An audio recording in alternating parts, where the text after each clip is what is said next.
Құлсары қаласында 165 орындық балабақша пайдалануға берілді. Бұл ғимаратта жергілікті кәсіпкер өзінің жеке қаржысына салып берді. Нысан салуға 800 миллион теңге жұмсалған. Бүгінде Жылыой ауданы бойынша 3000-нан астам бүлдіршін балабақша кезегінде тұрғандығын ескерсек, бұл жалпы аудан халқы үшін баға жетпес сыйлық. Балабақшаның барлық бөлмелері мен жатын орны және асханасы халықаралық талаптарға сай жабдықтармен қамтылған. Арнайы бейнекамералардың көмегімен ата-аналар онлайн жүйесі арқылы баласының күні бойғы тіршілігін толық бақылай алады.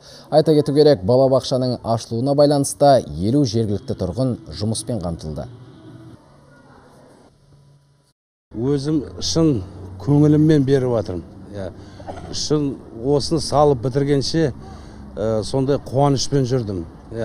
Енді барлығы айтып жатыр ғой, дүние, мүлік, ол мәңгілік ештеңе жоқ.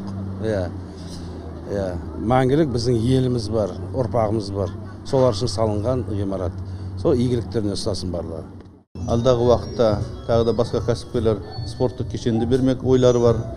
Бұл елбасының мемлекеттік және жеке серіктестікті дамыту жөніндегі тапсырмасын, бизнестің әлеуметтік жауапкершілік жөніндегі мәселелерін іске асыру жөніндегі орындалып жатырған игі істердің айғағы. Осы істер ары қарай жалғасын табады.